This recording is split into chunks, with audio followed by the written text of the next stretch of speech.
क्योंकि मैं जनता का आदमी हूँ, जनता के बीच से आया हूँ, मैंने खूब काम किया।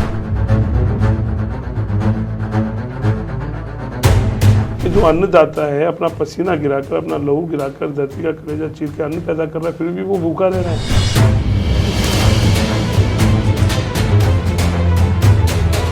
जनता भी पूछती कि आपने किया क्या है। जब जब संकट आया अपने अपने कमरों में जाकर सो गए।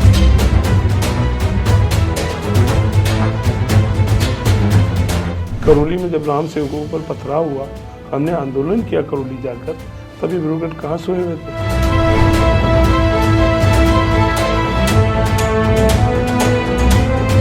जयपुर गुलाबी टाइम्स है, जिसके माध्यम से मैं सीधे तौर पर उनको चुनौती देता हूँ कि दोनों साहब लोगों ने साथी के मुकाबले काम किया हो। चुनौती है, मेरे से बहस करिए।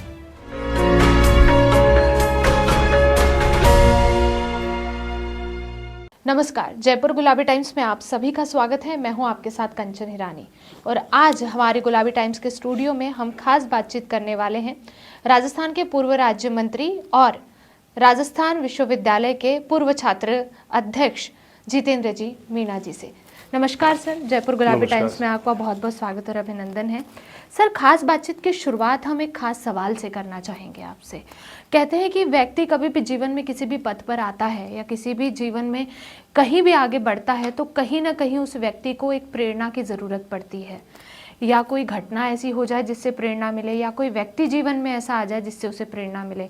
तो आपके जीवन में ऐसा कौन सा वाकया हुआ या कोई व्यक्ति या कोई घटना जिससे आपको प्रेरणा मिली कि आप अब आगे अपना जीवन राजनीति में बिताएंगे, जनता की सेवा को आगे बढ़ाते हुए जनता की सेवा करेंगे? देखिए, बहुत बेहतरीन सवाल है आपका। ये वो लोग होते हैं जिनके बीच में कोई घटना हो। कई लोगों को नैसर्गिक गुण होता है। मैं प्रेरित हूँ मेरे पिता से, मेरे बड़े भाइयों से, और ये नैसर्गिक गुण नेतृत्व करने का मुझे लगता है मेरे साथ बचपन से ही रहा है। मैं जब सुबोध स्कूल का स्टूडेंट था, 6th क्लास से मॉनिटर रहा 12th तक। उसके बाद जैसे ही मैंने कॉलेज में, राजस्थान कॉलेज में एडमिशन लिया, मैं छात्र राजनीति में आ गया और छात्र राजनीति करते हुए मुझे वो मुकाम हासिल हुए जो अपने आप एक इतिहास रचा। मैं राजस्थान विश्वविद्यालय में छात्र संघ का महासचिव भी रहा और राजस्थान विश्वविद्यालय में ही जनजाति के पहली बार छात्र संघ अध्यक्ष होने का मुझे गौरव प्राप्त। मुझे सर्व समाज के छात्र छात्राओं ने उस समय इतना स्नेह दिया।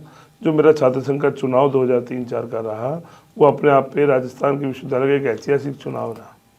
उस समय के हमारे साथी, उस समय के प्रशासन और विश्वविद्यालय में वो सारे फेरोबदल जो रहे, वो छात्र राजनीति में अपने आप में एक नई प्रेरणा लेके आए।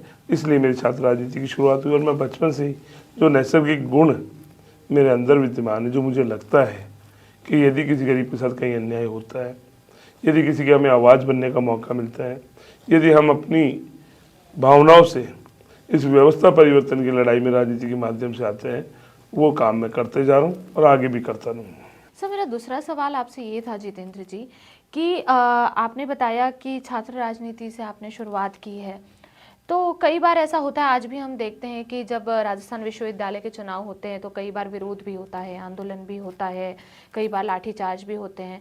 तो आपके समय भी ऐसा कुछ हुआ? ऐसी कौन सी कठिनाइयाँ आपके छात्र राजनीति में आपको झेलनी पड़ी?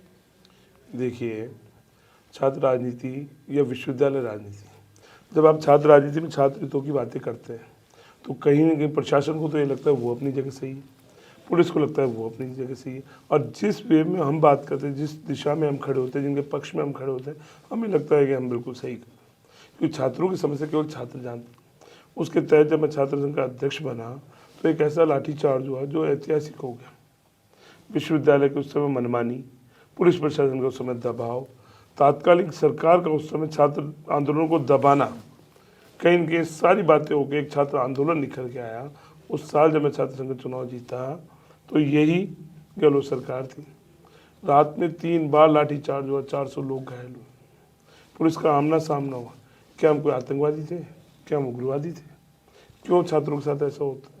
कहीं न कहीं जब युवा शक्ति को दबाने की बात आती है तो युवा शक्ति और निखर के आती है और युवा नेतृत्व तो निखर के आता है। और जब जब इस राजस्थान विश्वविद्यालय का इतिहास भी रहा है, यहाँ से निकले हुए सारे छात्र नेता कहीं न कहीं सदन में अपनी बात को पुरजोर रख पा रहे, जनता के हक में रख पा रहे। तो छात्र राजनीति को पहली सीढ़ी वो विश्वविद्यालय रहा है जहाँ कठिनाइयों का सामना आता है।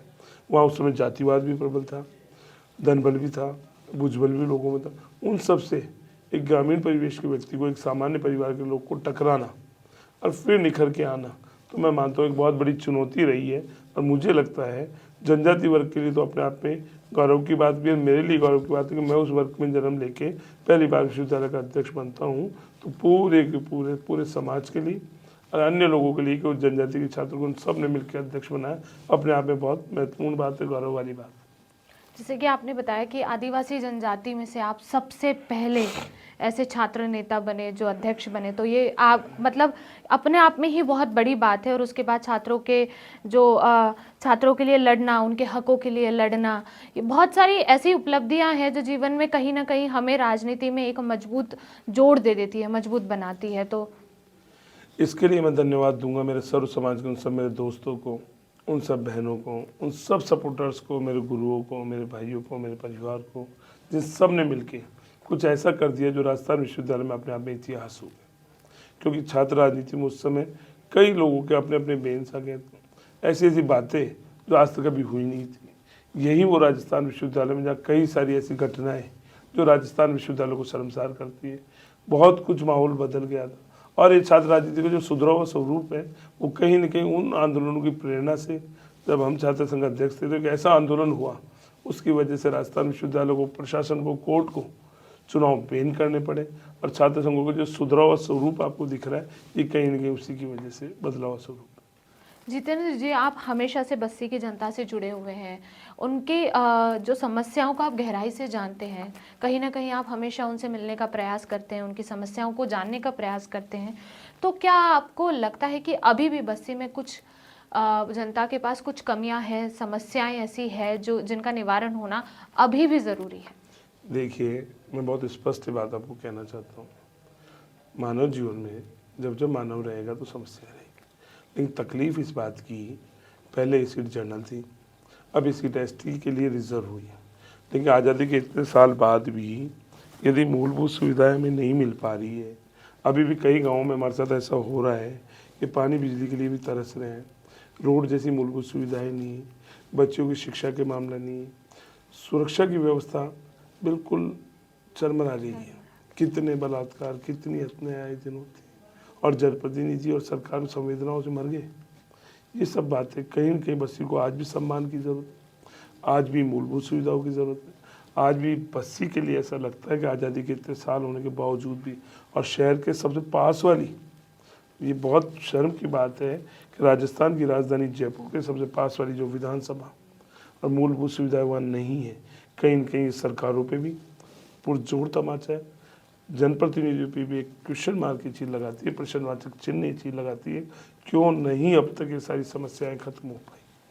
भारतीय जनता पार्टी जो कार्यकर्ताओं की पार्टी रही है, देखिए बहुत स्पष्ट, ये कोई ब्यूरोक्रेट्स की साहब लोगों की पार्टी नहीं रही, राजा महाराजाओं की ये पार्टी नहीं रही, ये रही उन जनसामान्य लोगों की पार्टी जो कहीं ना कहीं, देखिए आप इसमें चाय बेचने वाला देश का प्रधानमंत्री बनता है, एक संत जिसको हम कहते हैं गाय वाला जो गौरक्षा की संकल्प लेता है, वो उत्तर प्रदेश का मुख्यमंत्री बन जाता है। कहीं ना कहीं वो सारे लोग जो 3 सीट से 303 तक गए, कोई एक दिन की तपस्या नहीं है। हो सकता है कई लोग इसमें अलग मेरी विचारधारा से नहीं मेल खाते हो, लेकिन सच्चाई यही है कि कार्यकर्ताओं के दम पे बनी हुई पार्टी, कार्यकर्ताओं के खून से सींची हुई पार्टी, कार्यकर्ताओं के पसीने से सींची हुई पार्टी, आज यदि एक कार्यकर्ता की राजनीतिक हत्या हो रही है तो मेरे पे प्रश्नवाचक चिन्ह नहीं है, उस विचारधारा पे प्रश्नवाचक चिन्ह है। कौन व्यवस्थावादी नेता इन टिकटों को बेच रहे हैं, कौन व्यवस्थावादी नेता कार्यकर्ताओं की राजनीतिक हत्या कर रहे हैं, कौन व्यवस्थावादी नेता उन महापुरुषों के संघर्षों जिसकी वजह से भारतीय जनता पार्टी का उद्भव हुआ, भारतीय जनता पार्टी बनी, उनकी पंचनिष्ठाएं को तार तार कर रहा है। ये जानने की जरूरत मुझे ही नहीं, राजस्थान में उन सभी लोगों को, उन कार्यकर्ताओं को, क्योंकि ये जो विद्रोह अभी देख रहे हैं आप लोग हर सीट पे होगा, तो क्या हो गया ऐसा कि जो तुरंत कल तक आपके खिलाफ था आज आपकी पार्टी में आके चुनाव लड़, जिसने आपको, और सबसे बड़ी बात है उस संघ परिवार को गाली दी हो जो सब चीज़ों की इकाई है। राजनीति से प्रेरित होकर मैं ये बात नहीं कह रहा, विचार परिवार को गाली देने वाले लोग, बीजेपी को झूठा कहने वाले लोग, राम मंदिर को नकारने वाले लोग, राम को काल्पनिक बताने वाले, भगवान श्री राम को जो काल्पनिक बताते थे वो लोग, वो पार्टी में आ रहे हैं, वो नेतृत्व करेंगे उस पार्टी का जिसको विचार नहीं जानते। जब बूथ पे कार्यकर्ता कल तक उनकी मुर्दाबाद कर रहा था, तो ऐसी कौन सी मजबूरी आ गई अब उस कार्यकर्ता को उन्हीं नेताओं की जिंदाबाद भी करनी पड़ेगी? क्या सत्ता की लालसा इतनी बड़ी लालसा है कि कार्यकर्ताओं का बलि चढ़ा के सत्ता पाना चाह रहे हैं? ये उन व्यवस्थावादी नेताओं पर प्रश्न चिन्ह है जो भारतीय जनता पार्टी की मूल विचारधारा को, मूल कार्यकर्ताओं की सोच को तार तार कर रहे हैं। मेरा ये मानना है यदि ये मामला ऐसा ही चलता रहा तो वो दिन दूर नहीं जो अन्य दलों की सोच में और भारतीय जनता पार्टी की सोच में कोई फर्क नहीं रह जाएगा। अभी भी पार्टी को इस पर गहन चिंतन करना चाहिए कि ये क्यों हो रहा है, कौन इसके लिए जिम्मेदार है, क्यों हुआ कि मेरे जैसा कर्तव्यनिष्ठ कार्यकर्ता जिसने अपने जवानी के 23 साल इनको दिए, हर वो काम किया, नेताओं के आदेश को अध्यादेश मान के काम किया, जो इन्होंने कह दिया उतना ही लाइन पे काम किया। चाहे वो जम्मू में श्रीनगर जाने की बात हो, 26 जनवरी 2011 जब मैं भारतीय जनता युवा मोर्चा का उपाध्यक्ष हुआ था, तब हमारे राष्ट्रीय अध्यक्ष अनुराग ठाकुर एक कॉल हुई कि भारत एकता यात्रा के लिए हमें जाना है, तिरंगा फहराना है। बिना सोचे समझे मैं और मेरे साथी निकल पड़े।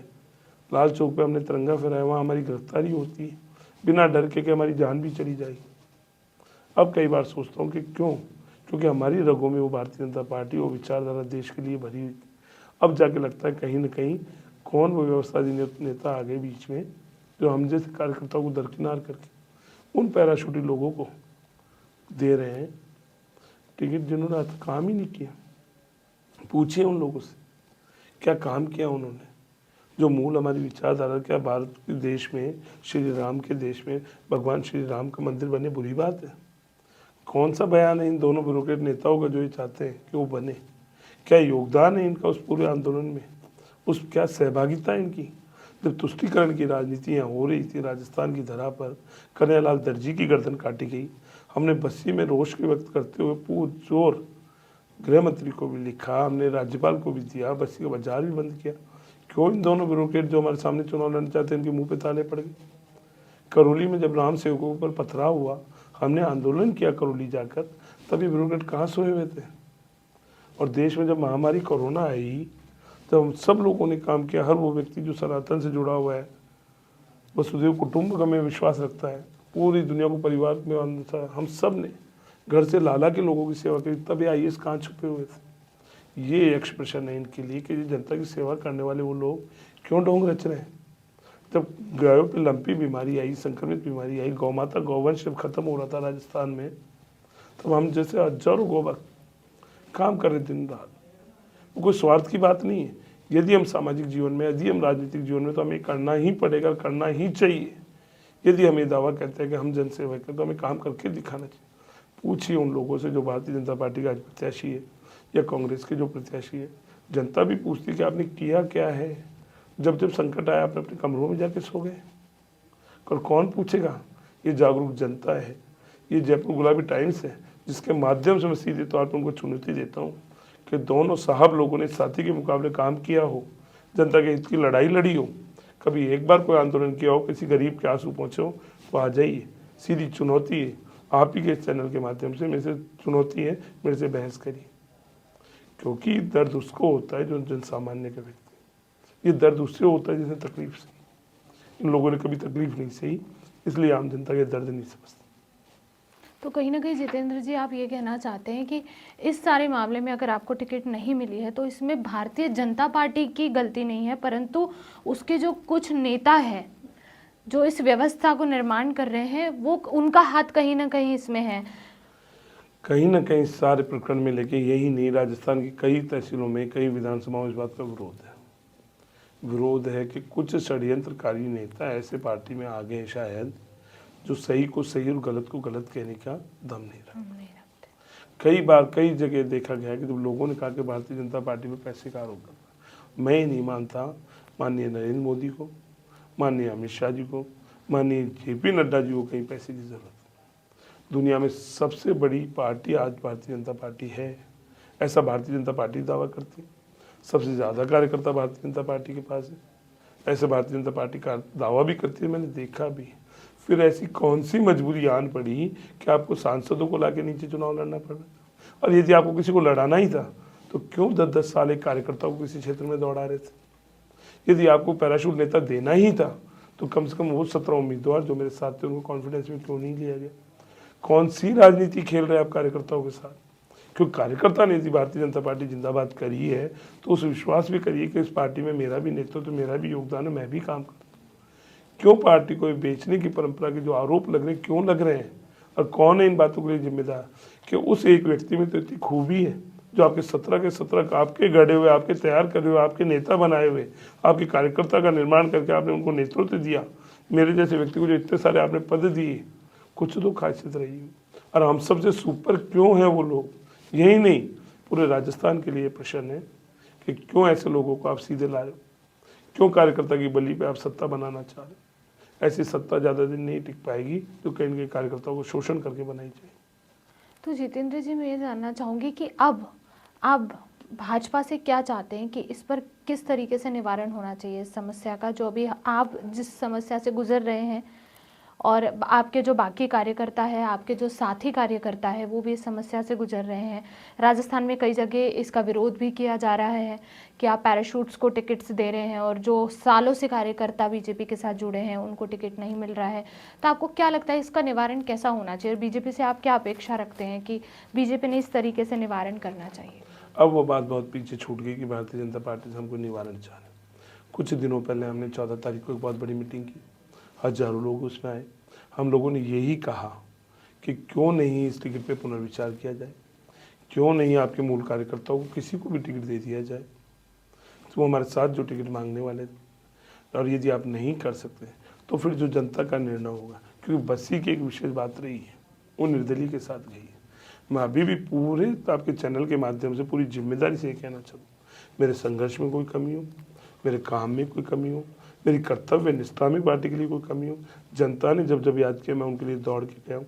अब देखते हैं बारी की जिस जनता के लिए मैं दौड़ा हूँ, जिन कार्यकर्ताओं के लिए मैं दौड़ा हूँ, वो क्या निर्णय लेते हैं। और इन्होंने निर्णय लिया कि मुझे निर्दलीय चुनाव लड़ना चाहिए, तो मैं बिल्कुल निर्दलीय चुनाव लड़ूंगा। अब फैसला जनता के हाथ में है। अब जो एक गेंद है वो जनता के पाले में, अब जनता जो तय करेगी वो निर्णय सबके सामने आ जाएगा, ये मेरा मानना है। बिल्कुल, जनता का फैसला मतलब आखिरी फैसला होता है। जो फैसला जनता करेगी वही होगा और वही प्रत्याशी जीत कर आएगा चुनाव।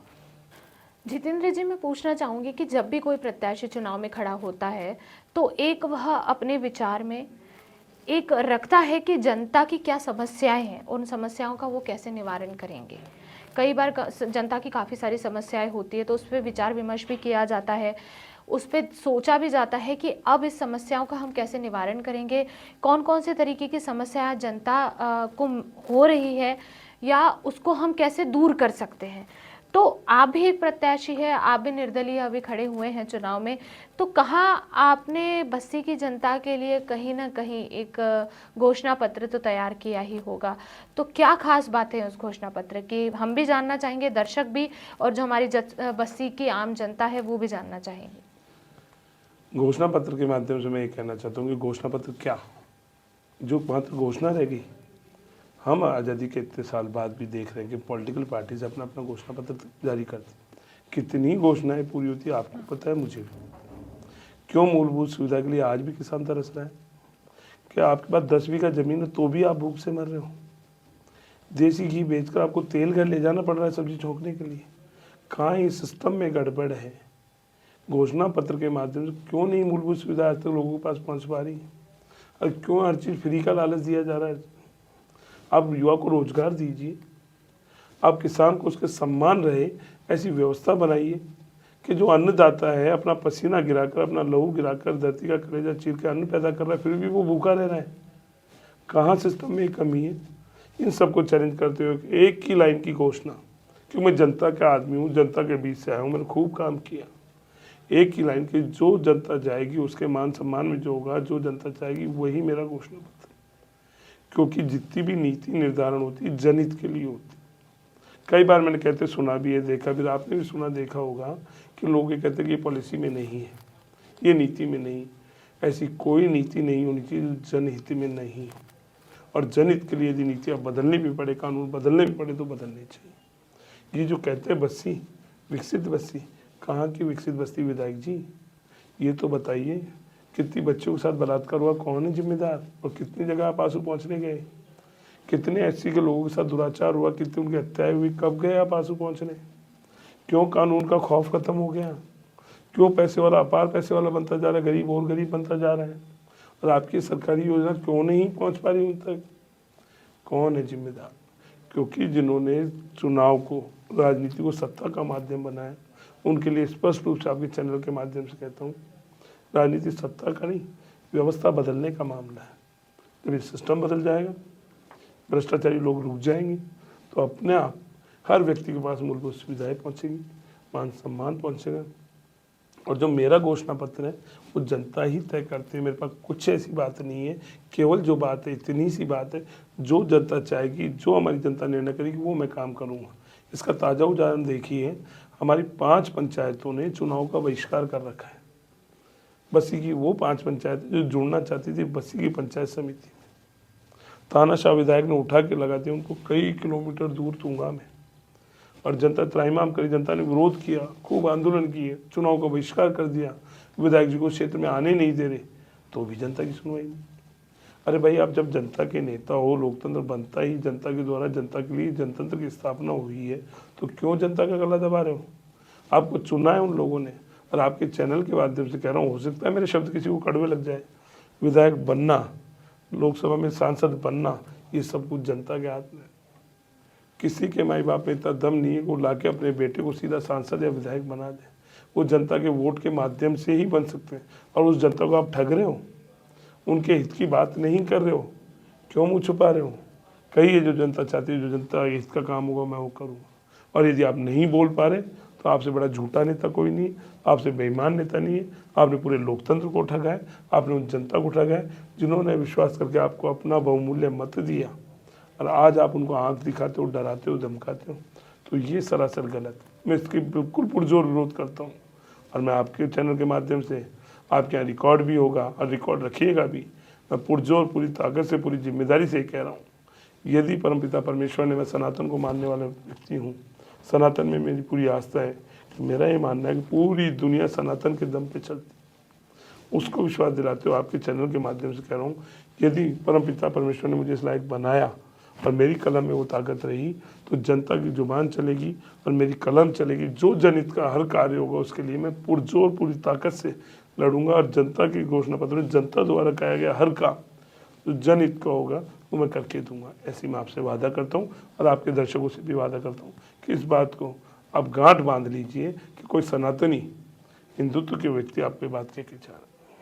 बिल्कुल जितेंद्र जी, आपकी इस बात पर कई हद तक तो मैं भी सहमत हूँ, और आशा करती हूँ हमारी जनता भी सहमत हो कि कई बार ऐसा होता है कि जो प्रत्याशी होता है वो एक घोषणा पत्र तैयार करता है, इसमें जनता की सारी समस्याओं की एक लिस्ट बनाता है, उस समस्याओं के निवारण की भी लिस्ट बनाता है, परंतु जब इलेक्शन आता है और वो जीत कर आ जाता है, उसके बाद वो समस्या भी गायब हो जाती है और साथ ही उसके निवारण भी गायब हो जाते हैं। परंतु आपने जो बात बोली कि मेरा घोषणा पत्र यही होगा जो जनता का होगा, जो जनता मुझे बोलेगी वही मैं करूंगा, मैं खुद का कोई घोषणा पत्र नहीं बनाऊंगा, मेरा घोषणा पत्र खुद जनता बनाएगी, तो ये बात कई हद तक सहमत करने जैसी है। जितेंद्र जी, मैं ये चाहूँगी कि हमारी जयपुर गुलाबी टाइम्स के जितने भी दर्शक हैं और साथ ही साथ हमारी बस्सी की जितनी भी आम जनता है, उनके लिए आपका कोई खास संदेश। देखिए, संदेश की बात ऐसी कि मैं एक सामान्य से छात्र से राजनीति करता हुआ यहाँ तक आया हूँ। मैं बस्सी की जनता से अपील भी करता हूँ और मेरी एप्लीकेशन उनके चरणों में भी रखता हूँ कि बस्सी की जनता के न्याय करें, एक ऐसे जनप्रतिनिधि को लाए जो आपका मान सम्मान भी करे, जो आपके साथ भी खड़ा रहे, और उसको आपको लगे कि मैं उम्र के उस पड़ाव में उनका साथ देने के लिए तैयार हूँ कि आज नौजवान व्यक्ति मेरा हाथ पकड़ के काम कर सकता है, मुझसे बड़ा व्यक्ति मेरे से उम्र में बड़ा मेरा कान पकड़ के काम करवा सकता है।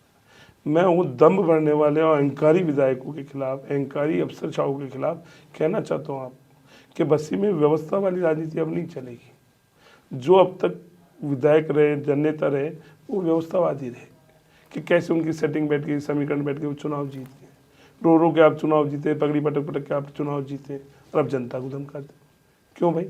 जिस व्यक्ति ने आज तक कभी जनहित के लिए एक ज्ञापन भी नहीं दिया, एक शब्द भी नहीं बोले, एक बयान भी नहीं बोले, वो व्यक्ति भारतीय जनता पार्टी का टिकट ले आता है। रीट का वो मामला याद करिए कि रोज पेपर लीक होते थे, आप इस अधिकारी साहब का एक बयान नहीं। तुष्टिकरण की राजनीति देखिए, हत्याएं हो रही है, पथराव हो रहे हैं, गलत गलत जगह मामले, गैंग रेप हो रहे हैं, धर्म के लोग टारगेट किए जा रहे हैं, तब आपका एक बयान नहीं। करुणा, लंपी और मामले, अत्याचार, दुराचार, हर वो चीज़, और आपका कहीं कहीं कहीं दूर दूर तक कोई बयान नहीं, जनता से कोई सरोकार नहीं, और आप वो 2,33,000 लोगों का प्रतिनिधित्व करने आ गए केवल उसकी सेटिंग से। संघर्ष और सेटिंग की इस लड़ाई में मुझे लगता है संघर्ष जीते, मेहनत और मैनेजमेंट की इस लड़ाई में मुझे लगता है मेहनत जीती। जनता से मैं यही कहना चाहता हूँ, जनता किसी को बहकावे में नहीं आए, उनका बेटा उनके लिए तैयार खड़ा है, तन मन धन और जीवन उनके लिए सदैव समर्पित करूंगा, ऐसा वादा मैं गुलाबी टाइम्स के माध्यम से अपने दर्शकों को, बस्सी की जनता को करना चाहता हूँ।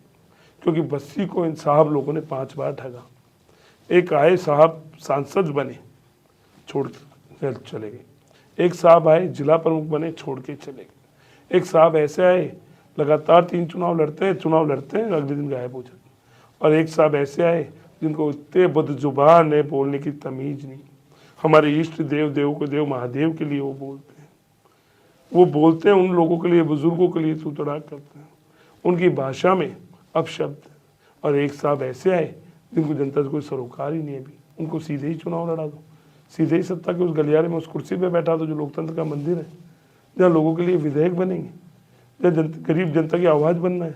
अगर आप बोलोगे नहीं तो कैसे चलेगा? ऐसे लोगों को दरकिनार करने का वक्त आ गया। साहब और साथी की इस लड़ाई में मैं गुलाबी टाइम्स के माध्यम से लोगों को कहना चाहता हूँ, संघर्ष की जीत हो, न्याय आपको करना है। साहब चाहिए या साथी चाहिए, निर्णय आपका रहने वाला है। मैंने अपने काम, 20 साल का मेरा संघर्ष, राजनीतिक जीवन, सब कुछ जनता के चरणों में, परमपिता परमेश्वर के चरणों में रख दिया है। अब जो जनता निर्णय करेगी, अभी चुनाव रण क्षेत्र है, यहाँ जो कुछ होगा अब जनता के फैसले से ही होगा। बिल्कुल जितेंद्र जी, हम भी आशा करते हैं और आपको बहुत बहुत शुभकामनाएं देते हैं पूरी जयपुर गुलाबी टाइम्स की टीम की तरफ से कि आप भारी बहुमत से जीतें और बस्सी विधानसभा में अपना परचम लहराएं।